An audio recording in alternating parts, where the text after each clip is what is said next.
దేవుని గౌరవించడం. మీకు అందుకే ఒక చక్కటి ఉదాహరణ చెప్పానా? యెషయా గ్రంథం 6వ అధ్యాయము 2వ వచనం నుంచి చదువుదామా? 2వ వచనాన్ని చదువుతున్నాం. ఆయనకు పైగా శరాపులు నిలిచి ఉండి. శరాపులు అనగా ఎవరండి? ఎవరు? దేవదూతలు కాదు, మహాదూతలు. మహాదూతలు నిలిచి ఉండరి. ఒక్కొక్కరికి 6 రెక్కలు. ఒక్కొక్కరికి ఎన్ని రెక్కలు? 6. మన వాళ్ళు క్రిస్మస్ టైంలో పెట్టేటటువంటి రెక్కలు ఎన్ని? 2. ఈ ఏం దూతలు? ఈ పారంకోళ్ళు ఎన్ని? ఈ దూతలు కరెక్ట్ కాదని అర్థం, సరేనా? 6 రెక్కలు నిలిచి ఉండెను. ప్రతివాడు 2 రెక్కలతో తన ముఖాన్ని కప్పుకున్నాడు, రెండిటితో తన కాళ్ళను కప్పుకున్నాడు, రెండిటితో ఎగురుతూ ఉన్నాడు. 3వది గొప్ప స్వరం ఎత్తి పరిశుద్ధుడు పరిశుద్ధుడు పరిశుద్ధుడు అని స్తుతిస్తూ ఉన్నారు. చాలు ప్రియులారా, 6 రెక్కలుంటే రెండిటితో దేని కప్పుకున్నారు? ముఖాన్ని కప్పేసుకున్నారు. ఆ పరిశుద్ధిని ముఖ తేజస్సును చూడలేక కప్పేసుకున్నారు. దేవుని బిడ్డలారా, స్త్రీలకు పైట చెంగు ఎందుకు ఇచ్చారో తెలుసా? పైట చెంగు ఎందుకు ఇచ్చారు? ప్రార్థనకు వస్తానే కప్పుకోనీకి, ప్రార్థనకు వస్తానే తల మీద ముసుకుండడము, నీ భర్తకు శిరస్సైన దేవుని గౌరవించడం. దాని కొరకు పైట చెంగు ఇచ్చిస్తే, ఈ పైట చెంగును కాస్త చక్కగా దేహాన్ని కప్పుకోవడానికి ఎంచక్కా కప్పుకోవాల్సిన వాళ్ళు ఒంటి పొర్ర వేశారు. ఇప్పుడు ఏం పొర్రా అంటే ఎవరికి కనపడాలా? ఏమండి, సినిమానా? కల్చరా? మనం సినిమా హీరోలమా? మనం హీరోయిన్లమా? మనం సినిమా హీరోయిన్లమా? మనం సగం దేహాన్ని బయటకు చూపించడానికి మన అమ్మోళ్ళు అట్లే వేసుకున్నారా? వాళ్ళ అమ్మోళ్ళు అయినటువంటి నువ్వెలాగా వేసుకుంటున్నావు, వాళ్ళ కూతురైన నువ్వెలాగా వేసుకుంటున్నావు. నువ్వు ఈ పొద్దు ఒంటి పొర్ర వేసుకుంటే రేపొద్దున నీ కూతురు పొర్రలే ఉండవుగా. తప్ప కదా చెప్పండి? మనమ్మ అన్ని పొర్రలు వేసుకునింది, ఆమె కడుపున పుట్టిన మనం ఒంటి పొర్ర వేస్తే, మన కడుపున పుట్టిన బిడ్డ ఇది ఇంకా జాదు, ఇది పొర్రలే వేసుకోదు. ఇంకా వాళ్ళు చూడండి ఎలాగున్నారో. రెండిటితో ఎగురుతున్నారంట, రెండిటితో తన ముఖాన్ని కప్పుకున్నారట, రెండిటితో దేన్ని కప్పుకున్నారు? కాళ్ళను కప్పుకున్నారు. ఇక్కడ పరిశుద్ధత మన పాదాలు కనిపించకూడదని కప్పుకున్నారు. రెండిటితో ఎగురుతూ ఉన్నారు. నోరు ఖాళీగా ఉంది కదా, ఏం చేస్తున్నారు? పరిశుద్ధుడు పరిశుద్ధుడు పరిశుద్ధుడు పరిశుద్ధుడు పరిశుద్ధుడని మానక స్తుతిస్తూ ఉన్నారు. దేవుని ప్రియబిడ్డలారా, తలలు వంచడం గొప్ప గౌరవానికి సూచన అండి. నాలో ఏ తప్పు లేదు, దేవునికి ఎదుట నా దగ్గర ఏ తప్పు లేదనే వాళ్ళు తల ఎత్తుకోండి. కానీ మనం ప్రతిరోజు కూడా మాటల్లో, చూపుల్లో, క్రియల్లో, తలంపుల్లో, నడకలో, పడకలో ఎక్కడో ఒక చోట తొందరపాటుతో జారిపోతూ ఉన్నాం. కాబట్టి మన తలలు ఆయన ఎదుట వంచాలి. పౌలు భక్తుడు ఏమంటాడో తెలుసా అండి? ఫిలిప్పీలకు రాసిన పత్రిక 3వ అధ్యాయము ముగింపులోనికి వస్తున్నాను. ఫిలిప్పీలకు రాసిన పత్రిక 3వ అధ్యాయము 3వ వచనాన్ని చూద్దామా? ఎందుకనగా, చూడండి ఎంత చక్కటి మాట. ఎందుకనగా శరీరమును ఆధారము చేసుకొనక, ఆస్పదము చేసుకొనక దేవుని యొక్క ఆత్మ వలన ఆరాధించుచు క్రీస్తు యేసునందు అతిశయపడుచున్నా. చాలు ప్రియులారా, ఏమంటున్నాడండి? చాలా చక్కటి మాటలు అక్కడ చూడండి. ఆరాధించేవారు దేని ఆస్పదం చేసుకోకూడదంట? శరీరాన్ని ఆస్పదం చేసుకోకూడదు. శరీరాన్ని ఆస్పదం చేసుకోకూడదండి. శరీరము కనిపించాలని. మీకు తెలుసా, ఈరోజు సోషల్ మీడియాలో బాగా హల్చల్ చేస్తున్నటువంటి ఒక సేవకుడు అండి పెదాలకు లిఫ్టిక్ కొట్టాడు, ఎర్రగా కనిపించాలని. ఒరే, నువ్వు ఆల్రెడీ తెల్లగా ఉన్నావురా బాబు, మళ్ళీ లిఫ్టిక్ ఎందుకు? లిఫ్టిక్ కొట్టాడు. మగ ఇప్పండి సేవకుడు, వాళ్ళ నాన్న ఎంత గొప్ప సేవకుడో. ఇవి కనురెప్పలు చక్కగా కనపడాలని చెప్పేసి ఏందో బ్రోస్ కొట్టాడు. ఏం బ్రోస్ చెప్పండి అమ్మా, చెప్పండి, నాకు తెలియదు. ఏం బ్రోస్? హైబ్రోస్ కూడా కొట్టాడు. ఎంత ఉబ్బలాటం అండి. టీవీలో కనపడాలంటే హైబ్రోస్ కొట్టి, లిఫ్టిక్ కొట్టి. ఇంకొక పాస్టర్ గారు, మీకు వ్యాధి బాధ ఉన్నా చెప్పండి అని అన్నాడు. గడ్డం అంతా తీశాడు. పాపం తీరా ఇటుకు వచ్చేళ్ళకే బ్లేడ్ దిగలే. ఇది ఇట్టే పెట్టాడు గడ్డం. ఏడిట్టే పెట్టాడు గడ్డం. నేను అనుకున్నాను, ఈ టీవీకి దాదాపు 8,000 10,000 ఖర్చు పెడతాడు ఒక ఎపిసోడ్కు. ఒక 7 నుంచి 10 రూపాయలు పెట్టి బ్లేడ్తో అది కట్ చేసుకొని వచ్చింటే సరిపోనే అని. కానీ రాడు. దేవుని బిడ్డలారా, శరీరమును ఆస్పదం చేసుకోకూడదు ఆరాధించే వాళ్ళు. ఆరాధనలో మన వస్త్రధారణ, మన వేషధారణ కాదు కనపడాల్సింది. అక్కడ అన్నాడు, ఆత్మచేత హృదయపూర్వకముగా దేవుని తలలు వంచి ఆరాధించాలి. ఎంత గొప్పవారండి హిజ్కియా. దేవుని సేవకులు ప్రార్థన చేసుకుందామని లేవీలు అనగానే తల వంచాడు, ఆరాధన చేస్తూ ఉన్నాడు. ఈరోజు ఈ మాట వింటున్న దేవుని కుమారుడా, కుమార్తె, దేవుని ఎదుట తల వంచావు. నేను ఎప్పుడు ఒక మాట నమ్ముతానండి, దేవుని ఎదుట గద్దింపైనా, హెచ్చరింపైనా, మందలింపైనా, ప్రేమ కలిగిన వాక్కైనా, దేనైనా సరే తల వంచి స్వీకరించావు అంటే లోకములో తల ఎత్తుకొని బ్రతికే గౌరవప్రదమైన బ్రతికినిస్తాడు ఆయన. ఇక్కడ తల విదిలించావా, తల ఆడించావా, లోకంలో ఎక్కడ దించుకోవాల్సి వస్తుందో తల, ఎక్కడ దించుకోవాల్సి వస్తుందో తల. అందుకే ఇక్కడ తల ఉంచుకున్న ప్రతి తలను ఆయన తల లేపేవాడుగా ఉన్నాడు. ప్రార్థన అనగానే తల ఉంచాలి, హృదయపూర్వకముగా ఆయన ఎదుట మన దీనస్థితిని సంపన్న స్థితి చేసే దేవుని ఎదుట ఒప్పుకోవాలి, స్తుతులు చెల్లించాలి, ఒప్పుకోవాలి, గణపరచాలి, విజ్ఞాపన చేయాలి, కృతజ్ఞతాస్తుతులు చెల్లిస్తూ దేవుని సన్నిధానంలో ప్రార్థన చేయాలి. హిజ్కియా చెప్పండి, మొదటిది ఏం చేశాడు ఆయన అభివృద్ధి చెందడానికి? మందిరాన్ని బాగు చేశాడు. రెండవది పరిచర్యను అశ్రద్ధ చేయాల. మూడవది స్తుతిస్తూ ఉన్నాడు ఆయన. నాలుగవది తల వంచి ఆరాధించాడు. ఇంకొక మాట ఉంది, చదువుదామండి. ఈ 10 నిమిషాల కోసం మళ్ళా సందేశం రేపు వారానికి వెళ్ళకోకుండా ఆ ఒక్క మాట చూద్దాం, సరేనా? అక్కడ 29వ అధ్యాయము, దినవృత్తాంతముల 2వ గ్రంథము 29వ అధ్యాయము 35వ వచనం. సమాధాన బలి పశువుల క్రొవ్వును, సమాధాన బలి పశువుల క్రొవ్వును, దహన బలి పశువులను, దహన బలి పశువులను, దహన బలులకు ఏర్పడిన పానార్పణలను సమృద్ధిగా ఉండెను. ఈలాగున మందిర సేవ క్రమముగా జరిగెను. ఈ కార్యము అప్పటికప్పుడే జరిగినందున దేవుడు జనులను సిద్ధపరిచిన దానిని చూచి హిజ్కియాయును జనులందరూ ఏం చేశారు? 5వది ప్రియులారా, క్రమమైన మందిర సహవాసము కలవాడు.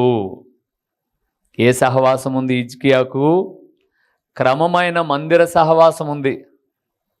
క్రిస్మస్కి ఒకసారి, ఈస్టర్కి ఒకసారి, గుడ్ ఫ్రైడేకి ఒకసారి, వీలున్నప్పుడు ఒకసారి వచ్చి ప్రార్థన చేసిన వాడు కాదు.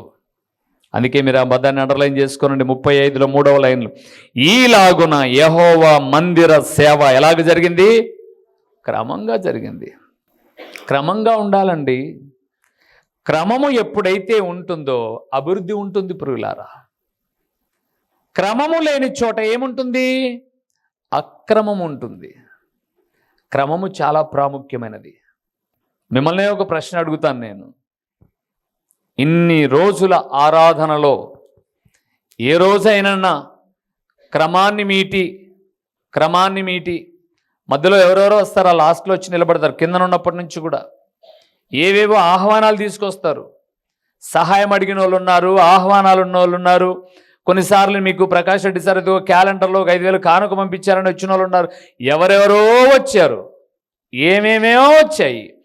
ఏ రోజైనా మందిర క్రమములో, హలో ఒక్క నిమిషం, 3 పాయింట్లు చెప్పాను, ఇంకొక పాయింట్ ఉంది, చెప్పి నాకు వస్తా, మాట్లాడుకుందామన్నా అని ఏ రోజైనా ఫోన్ మాట్లాడి 5 నిమిషాలకు ఒకసారి లోపలికి బయటికి తిరిగి 5 నిమిషాలకు ఒకసారి లోపలికి బయటికి తిరిగి ప్రార్థనలో ఉన్నటువంటి నేను పులిపీఠం ఎక్కిన తర్వాత 2:30 గంటల నుంచి 3 గంటల వరకు ఇక్కడ ప్రార్థనలో ఉన్నటువంటి నేను ఏ రోజైనా క్రమాన్ని తప్పి నడిచిన సందర్భాలు ఉన్నాయా? మీరు చెప్పండి. ఉండవండి. నేను ఒకటే కోరుకుంటాను చెప్పాను కదా, ఎప్పుడు ఈడ వాక్యం చెబుతూ ఇట్లే పడిపోయి ఆయన పిలుపు అందుకొని వెళ్ళిన అప్పుడు దించాలే తప్ప ప్రతి చిన్నదానికి బయటికి. అబ్బా ఎంత బిజీ అయిపోయారండి. దేవాది దేవుని పాద సన్నిధికి వచ్చిన తర్వాత బయటికి లోపలికి, బయటికి లోపలికి, బయటికి లోపలికి. ఏం ఇసిపెట్టాకలాడుతున్నావా? ఎక్కడ అవుతావు? ఇసిపెట్టాకలాడుతున్నారా బయటికి లోపల ఆటానికి? బయటికి రంచిపోయచ్చు, లోపలికి రంచిపోయచ్చు. ఎంత ఫ్యాషన్ అండి ఆరాధన అంటే. దేవుని సన్నిధానంలో పురుగులారా ఒక క్రమాన్ని కలిగి ఉండాలి. క్రమము చాలా ఉండాలి. ఎందుకు చెప్పాను మీకు? అమ్మా స్లిప్పర్స్ అన్ని, చెప్పులన్నీ ఒక క్రమంగా పెట్టండి అని ఎందుకు చెప్పాను? అట్లా క్రమంగా పెట్టుకోకుండా ఈమె ఒకసాట, ఆమె ఒకసాటి, ఆమె ఒకసాటి, ఆమె ఒకసాటి, ఈ చెప్పు మీద అది, ఆ చెప్పు మీద అది, ఈ చెప్పు మీద అది, ఆ చెప్పు మీద అది, ఇది అన్నీ పడినాయి అనుకోండి. ఎవరన్నా వచ్చి ఆ చెప్పులు చూస్తే కనుక ఇందాక చెప్పులతో కొట్టుకుని ఆట అన్నారేమో ఇడా సండే స్కూల్ పిల్లోళ్ళు, అందుకే ఒకదాని మీద ఒకటి ఎగిరి పడింది అని అనుకోరు. క్రమం అండి. దేవుని మందిరం అనేదే క్రమం ప్రియులారా. క్రమము ఇది, దేవుని సన్నిధి ఇది. దేవాలయంలో కూడుకున్నప్పుడు క్రమముగా కూడుకుంటే నీకు క్రమమైన ఆరాధన విధానం తెలిసొస్తుంది. నీకు దేవుని సన్నిధానంలో చిన్న పిల్లలు కేక వేస్తున్నా కూడా బయటికి వెళ్ళిపోమని ఎందుకంటాను తెలుసా? ఆ ఒక్క పిల్లోడు కొరకు, ఆ ఒక్క తల్లి కొరకు మిగతా 60-70 మంది వాక్యం వింటున్నప్పుడు ఇక్కడేమో నేను దేవుని వాక్యం ఈ రీతిగా మాట్లాడుతుంది అంటే అని అక్కడ అంటే ఏంది అది? ఈ పక్కన రైలు వస్తుంటే ఆ పక్కన గూడ్స్ వచ్చినట్టు ఉండేట్టుండదు. ఇదేమన్నా రైల్వే కంపార్ట్మెంటా? హాస్పిటల్కి పిల్లల్ని ఎత్తుకొని పోయి జ్వరం వచ్చింది నేర్చుకుంటాడు. అమ్మమ్మ రెండుసేపు ఏడుచు తగ్గిందాక మీ పిల్లోని బయట పెట్టుకొని రాపమ్మ డాక్టర్ కాటికి అని పంపిస్తూ ఉంటే మీకు క్రమం తెలియాలి. హిజ్కియా క్రమము తెలిసినవాడు, క్రమముగా దేవుని ఆరాధన చేసినవాడు. ఏం మా ప్రార్థన రాలంటే ఈరోజు రాలేనమ్మా, ఒళ్ళు నొప్పులు ఉన్నాయి. పండుకునే నొప్పి రాపో. ఒళ్ళు నొప్పులు ఉన్నాయి నీకు. ఏమి నిన్నంతా ఏమన్నా చెనికెట్ట బిక్కిన పోయినావా నువ్వు? ఎందుకు వచ్చినాయి నీకు ఒళ్ళు నొప్పులు? నీకు అజాగ్రత్తతో ఫ్యాట్ ఎక్కువైంది అంతే. ఇంగ్లీష్లో చెప్పాను అంతే. ఇంకా మీకు తెలుగులో అర్థమైంటుంది. దేవుడు నిన్ను నీ తప్పిదాలు ఎన్నో ఉన్నా కూడా క్షమించి కనికరించి పోషిస్తూ ఉంటే, నేను అన్నట్లే ప్రియులారా, యేసు ప్రభు అన్నాడు మత్తయి రాసిన సువార్త 13:15 13 వారి హృదయము ఏం పట్టిందన్నాడు? కొవ్వు పట్టిందన్నాడు. నేను అన్నాగా నువ్వు అని అన్నట్లే అంటావు, భలే చెప్తా ఉన్నా నువ్వు. ఇంకా మరి అట్ట చెప్పకపోతే ఎట్ట చెప్పమంటారుగా మీకు? కొవ్వు. దేవుడు నీ కొరకు ప్రాణం పెట్టి తన రక్తాన్ని చిందిస్తే నిర్లక్ష్యంగా ఇంట్లో పడుకోనైనా పడుకుంటావు, కానీ దేవుని మందిరానికి రాలేవు. నువ్వు క్రమమైన సహవాసం లేదు నీకు. ఎట్లా వృద్ధి వస్తుంది?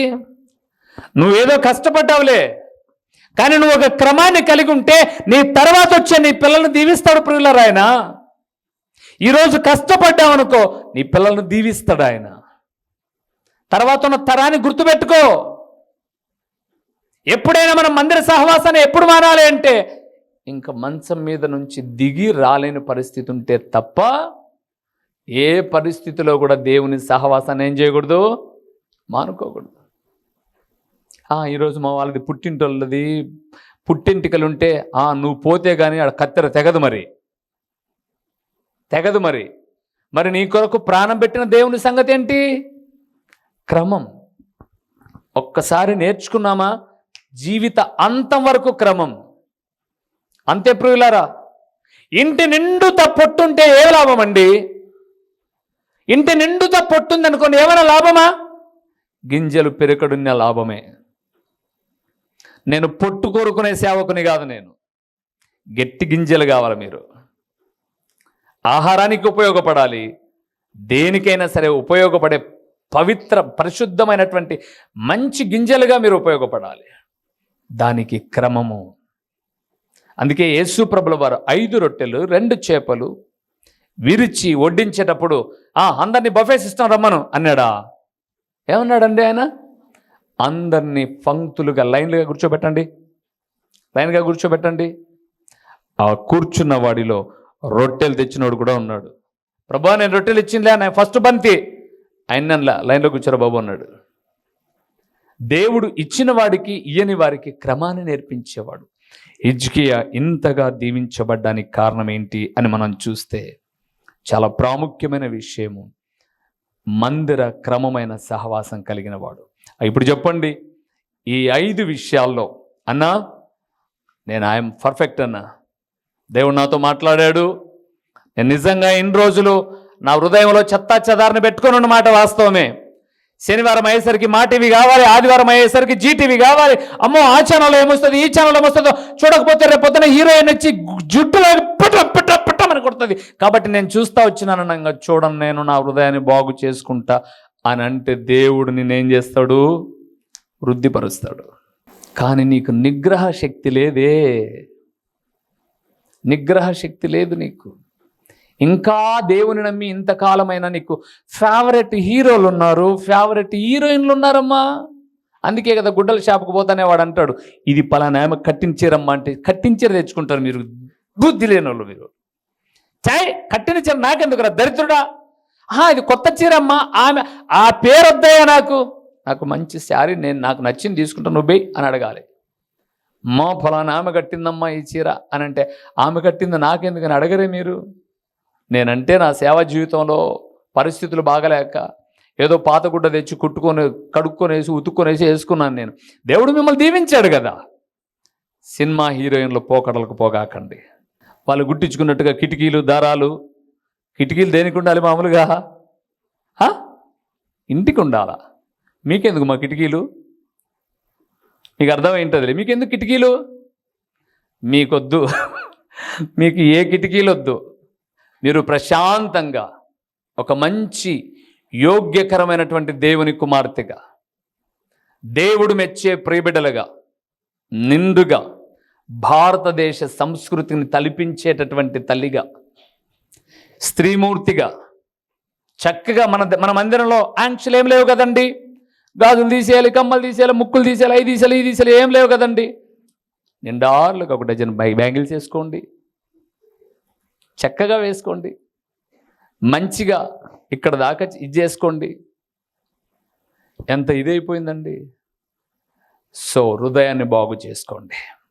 రెండవది ఆయన అన్నాడు, పరిచర్య ఎడల ఏం కలిగి ఉండకూడదు? అశ్రద్ధ ఉండకూడదు, శ్రద్ధ ఉండాలి. దేవా, ఈరోజు నీ మందిరంలో నేను ఈరోజు ఈ వారము నా ఆధ్యాత్మిక జీవితంలో నీ పరిచర్యలో నేను భాగస్థురాలుగా, భాగం కలిగిన కుమారుడిగా వాడబడాలి. పరిచర్యలో భాగం. మూడవది, దేవుని ఏం చేయాలి నాయనా? స్తుతించాలి. గానము, స్తుతి గానము చేయండి. దేవుని నిండారులుగా మనస్ఫూర్తిగా స్తుతించండి. ఎదుగో మీకు అందరికీ జ్ఞాపకం చేస్తున్నాను, ఆదివారం పూట వస్తారు కదా మీరు, సాయంకాలం పూట కూడిక ఉంటుంది కదా, ఆ రోజు పాడి నమ్మలే పాడగాకండి. ఎవరినన్నా పిల్లల్ని ఎంకరేజ్ చేయండి. ఆ రోజు ప్రత్యేకంగా వచ్చిన వాళ్ళను ఒక పల్లవి పాడరా బాబు అనండి, ఒక పల్లవి పాడని పిల్లలకి ఇవ్వండి, పెద్దలు పక్కన పెట్టండి, ఇంకా పిల్లలకి ఇవ్వండి. స్తుతించేటటువంటి గానం చేసేటటువంటి మనసు ఇవ్వండి. వాళ్ళకి ఏదైనా కొంచెం బెరుకుగా భయంగా ఉంటే ప్రక్కన కూర్చోబెట్టుకోండి, ఈ ప్రక్కన కూర్చోబెట్టుకోండి. నేనున్నానులే, నీతో కలిసి పాడతానులే, నువ్వు ఎక్కడన్నా ఆగిపోతే నేను అలాగ కొర సంధిస్తానులే అని చెప్పి నేర్పియండి. స్తుతించడం నేర్పియండి. మీ తర్వాత మీ వారసులుగా దేవుని గణపరిచే బిడ్డలుగా చేయండి. నాలుగవదిగా ఆయన అంటున్నాడు, దేవుని ఆరాధించినప్పుడు ఎలాగ ఆరాధించాలి? తలలు ఉంచి. తండ్రి, నువ్వు గొప్ప దేవుడు, పరిశుద్ధుడు, తలలు ఉందాం. చివరిగా ఐదవదిగా మనకు మందిర సహవాసం ఎలాగుండాలి? క్రమంగా. ఈ వారం వస్తే మళ్ళీ కనపడతావో లేదో చెప్పలేము. నీవు ఎట్లో వచ్చాను ఈ వారం అలాగుండద్దు. ఒక క్రమం ఉండాలి మనకు. మన పిల్లల గురించి మనకు ఒక బాధ్యత ఉంది కాబట్టి క్రమంగా పాఠశాలకు పంపిస్తున్నాం. ప్రయోజకులు కావాలని కోరుకుంటున్నాం. ఉపాధ్యాయులు కూడా అదే చెప్తున్నారు, క్రమంగా పంపండి, మీ పిల్లల్ని మేము తీర్చిదిద్దుతాం అంటున్నారు. క్రమంగా ట్యూషన్కు క్రమంగా వెళ్తున్నారు, స్కూల్కు క్రమంగా వెళ్తున్నారు. మందిరానికి మాత్రం మీరు రారు, క్రమంగా వాళ్ళు క్రమంగా అలాగుండద్దు. ఈరోజంటే పిల్లలు పబ్లిక్ ఎగ్జామ్స్ వచ్చేసాయి, ప్రాక్టికల్స్ ఎక్సెట్రా. మనకు తెలుసు, దేవుడికి తెలుసు ఆ విషయం. మిగతా సమయంలో చిన్న చిన్న దానిలకు కూడా పిల్లలను పంపించేయకుండా ఒక క్రమమైన సహవాసాన్ని కలిగి ఉంటే దేవుడండి. ఇప్పుడు మీరు చదవండి, ఆ మాటను చదివించేసి ముగించేస్తాను. 16వ వచనం, అన్ని విషయములలో ఎలాగ వృద్ధి చెందాడో రాజైన హిజ్కియా 32, 30 వచనం చూద్దాం. ఆ మాటను చదివి ముగిద్దామా? 32, 30 వచనం చదివి ముగిద్దాం. ఈ హిజ్కియా గీషోను కాలువకు గీహోను కాలువకు ఎగువను కట్ట వేయించి దావీదు పట్టణపు పడమటి వైపునకు దాన్ని తెప్పించెను. హిజ్కియా తాను పూనుకొనిన సర్వ ప్రయత్నముల యందు వృద్ధి పొందెను. ఇప్పుడు అక్కడ మీ పేరు పెట్టుకోండి. నేను పూనుకునే ప్రతి ప్రయత్నాలలో నా దేవుడు వృద్ధి పొందించాలి అని అంటే రాజైన హిజ్కియా చేసిన ఈ పనులన్నీ కూడా నేను కూడా చేస్తాను ఈ రోజు నుంచి. నా దేవా, నువ్వు నా మీద ఏమైనా ఇటుకల ఫ్యాక్టరీని పెట్టి మోయమంటున్నావా? లేదు కదా ప్రభువా. నా విశ్వాస జీవితంలో అవసరమైన ప్రాముఖ్యమైన విషయాలు చెప్పావు కాబట్టి ఇది చేస్తాను నేను. నన్ను నీ కృపలో జ్ఞాపకం చేసుకొని అడుగుదాం. లేచి నిలబడదామా? తలలు వంచుదాం. దేవుని ఎదుట శిరము వంచి కరములు జోడించి, ఎంత గొప్ప దేవుడవు నాయనా, ఎంత మంచి దేవుడవు నాయనా, ఎంత ప్రేమ కలిగిన దేవుడవు. ఈరోజు నేను ఈ స్థితిలో ఉన్నాను, కానీ నా తల్లిదండ్రులు ఆ స్థితిలో లేరు ఒకప్పుడు, నా కుటుంబం ఆ స్థితిలో లేదు ఒకప్పుడు. నిజంగా నీకు స్తుతి చెల్లించుట తప్ప నేనేం చేయగలను ప్రభువా? నేనేం చేయగలను?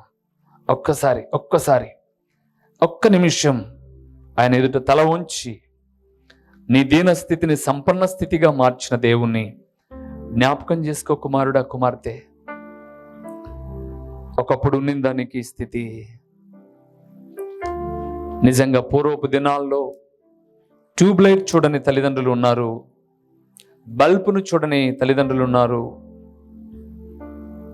దీపాలతోనే, కిరోసిన్తోనే తమ కాలమంతా, ఆ కిరోసిన్ బల్బు కూడా అలాగే వెలుగుతూ ఉంటే కిరోసిన్ కొనలేరు కాబట్టి త్వరితంగా ఆఫ్ చేసేసుకొని భద్రపరుచుకునేవారు. ఎంత గొప్ప దేవుడో చూడండి. ఈరోజు మన ఇళ్లల్లో కరెంటు పోతే కనీసం ఒక 2-3 గంటలు పనిచేసేటటువంటి యూపీఎస్ వచ్చేసాయి, అన్పవర్ సప్లైస్ వచ్చేసాయి. ప్రతి ఇంట్లో పిల్లలకు సౌకర్యంగా ఉండడానికి వారి స్థాయిని బట్టి ఫ్యాన్ల స్థాయి నుంచి కూలర్ స్థాయికి వెళ్ళారు, కూలర్ స్థాయి నుంచి ఏసీ స్థాయికి వెళ్ళారు. ఒకప్పుడు చినిగిపోయిన బట్టలు కుట్టి కట్టుకున్నాం, మనం అతుకులు వేసుకున్నాం. ఒకవేళ మీరు వేసుకోకపోయినా మన అమ్మా నాన్నలు అలాగ బ్రతికారండి. ఆడబిడ్డలై ఉండి, ఆడతల్లులై ఉండి చినిగిన వాటిని కుట్టుకొని చీరతో కప్పుకున్న అమ్మలు, అవ్వలు, జేజులున్నారమ్మా. ఈరోజు కొంచెం కలర్ పోతే దాన్ని కట్టడంలా, వాడడంలా మనం ఎంత స్థితినిచ్చాడు. ఒకరోజు 1000 రూపాయలు ఉంటే ఇంటిలిపాది బట్టలు కొనుక్కున్నాం. ఈరోజు మన పాపకో బాబుకే కొనేటటువంటి వస్త్రమే 2-3 వేల రూపాయలు ఖర్చు అవుతుంది. ఇన్ను మెరుగుపరిచిన దేవుణ్ణి స్తుతించద్దందామా? క్రమంగా దేవుని ఆరాధించద్దందామా? ఆలోచన చేయండి. ఇవన్నీ కూడా నా ప్రార్థనలో నేను ఎత్తిపడతాను ప్రియులారా. నాకు సంఘపు బిడ్డలు ప్రారంభం నుంచి తెలిసిన వారు ఉన్నారు, మధ్యలో పరిచయమైన వారు ఉన్నారు. వారు పడ్డ కష్టాలు వీటన్నిటిని నేను జ్ఞాపకం చేసుకుని ఒక సేవకుడిగా నేను ప్రార్థన చేస్తూ ఉంటాను. ఒక తండ్రిగా నువ్వెందుకు చేయకూడదు? ఒక తల్లిగా నువ్వెందుకు ప్రార్థన చేయకూడదు? నీ పిల్లలకి ఈ స్థితిగతులు ఎందుకు చెప్పకూడదు? నువ్వు అతిశయపడమాకండి. ఈరోజు జీతం ఉండొచ్చు, డబ్బులు ఉండొచ్చు, వస్త్రాలు ఉండొచ్చు, వాహనాలు ఉండొచ్చు, గృహాలు ఉండొచ్చు. ఇవే శాశ్వతమా? ఇవి స్థిరంగా ఉంటాయని రాసివ్వగలరా? ఏదో ఒక జబ్బో ఇబ్బందో కలిగితే అమ్మేసుకొని బాగుపడాలని కోరుకోమా మనం. కానీ నిలబడతాను అన్న దేవుణ్ణి స్తుతించడం మంచిది కాదా? మంచిది కాదా? ప్రార్థన చేద్దాం, తల ఉంచి ప్రార్థన చేద్దాం. హృదయపూర్వకమైన స్తుతి చెల్లిద్దామండి దేవునికి. మనసారా కృతజ్ఞతాస్తుతులు చెల్లిద్దాం. ప్రాణప్రియుడైన దేవునికి కృతజ్ఞతాస్తుతులు చెల్లిద్దాం. ఓ జీవాధిపతివైన దేవా, సర్వాధికారివైనటువంటి మా పరలోకపు తండ్రి, సర్వాధికారివైన దేవా, మీకు స్తోత్రములు నాయనా. దావీదు చేసిన ప్రార్థన కన్నా మేము మీ పాద సన్నిధిలో శిరము వంచుతున్నాము నాయనా. ఇంతగా మమ్మల్ని హెచ్చించుటకు మేమే పాటి వారము, మా కుటుంబములు ఏ పాటివి తండ్రి. ఒక హిజ్కియా వృద్ధి చెందినప్పుడు, అతని స్థితిగతులు చేసిన పనులను తలపోసుకుంటున్నప్పుడు మేము కూడా అభివృద్ధి చెందాం, అంతో ఇంతో బాగుపడ్డాం. మేమెందుకు ఇలాంటి క్రమాన్ని కలిగి ఉండలేము లేదు అని సిగ్గుతో తల ఉంచుకొని, ఇక మీదట తండ్రి మీ ఎదుట నిబిడలమైన మేము ఇట్టి విషయాలలో ఆసక్తిని కోల్పోక నాయనా జరిగిన సంగతులన్నీ మా కుటుంబాలతో పంచుకుంటూ మీ సహవాసాన్ని, మీ సన్నిధిని మేము కోల్పోక ఎల్లప్పుడూ మీ అడుగుజాడలలో ఉండాలని తీర్మానం చేసుకుంటున్నాం. మాకు మీ ఆత్మ సంచారాన్ని ఉంచి, ఆత్మ నడిపింపు నుంచి మమ్మల్ని నడిపించండి తండ్రి. ప్రకటించబడిన పరలోకపు సంగతులు వ్యర్థముగా పోకుండా సారవంతమైన నేలను పడిన విత్తనము వలె 30 60 100 ఫలింపచేసి మీ ఘననామానికి మహిమ ఘనత ప్రభావములు మీరు కలుగు చేసుకునమని మా ప్రభువును, మీ ప్రియ కుమారుడును, మా ప్రాణనాథుడు, విమోచకుడు అయిన యేసుక్రీస్తుల వారి యొక్క ప్రశస్తమైన నామములో దీన మనస్సుతో అడిగి పొందియున్నాము తండ్రి. ఆమేన్. ప్రభువైన యేసుక్రీస్తు పేరట దేవుని వాక్య వీక్షకులైన ఆత్మీయులైన మీ అందరికీ నిండు వందనములు తెలియచేయుచున్నానండి. ప్రభువునందు ప్రియులారా, దేవుని మహాకృపను బట్టి ఈ ప్రార్థనా ఛానల్ ద్వారా, యూట్యూబ్ ద్వారా 5 సంవత్సరాలు ఇప్పటిదాకా దేవుని మహాకృపను బట్టి 100 ప్రసంగములు మీకు అందించడానికి ప్రభు సహాయం చేశాడు. ఈ సమయంలో ఒక ప్రాముఖ్యమైన ప్రకటన ఏంటి అనగా, మీరు ఎప్పుడైనా పులివెందుల ప్రాంతానికి, ప్రొద్దుటూరు ప్రాంతానికి వచ్చినా ఈ 2 చోట్ల ఉదయ సాయంకాలపు కూడికలు జరుగుతూ ఉన్నాయి.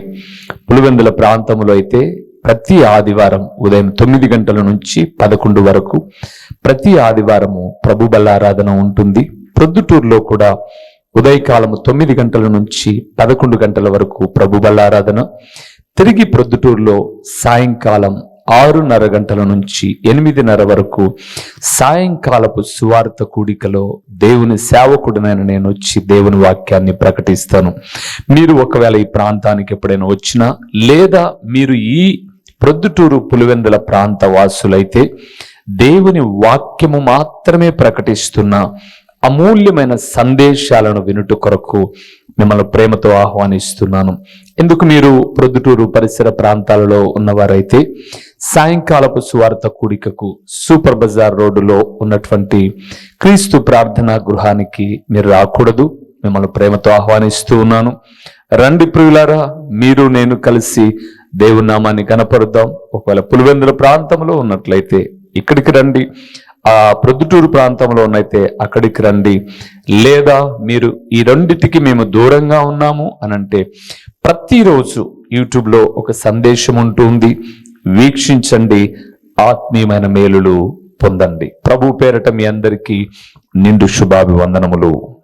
మా చిరునామా దైవజనుడు బ్రదర్ ఓ రూబేన్ గారు, క్రీస్తు ప్రార్థనా మందిరం, డోర్ నెంబర్ 1-10-386, నగరిగుట్ట, పులివెందుల, కడప జిల్లా. మీ ప్రార్థనా అవసరాల కొరకై సెల్ నంబర్ 9989067409.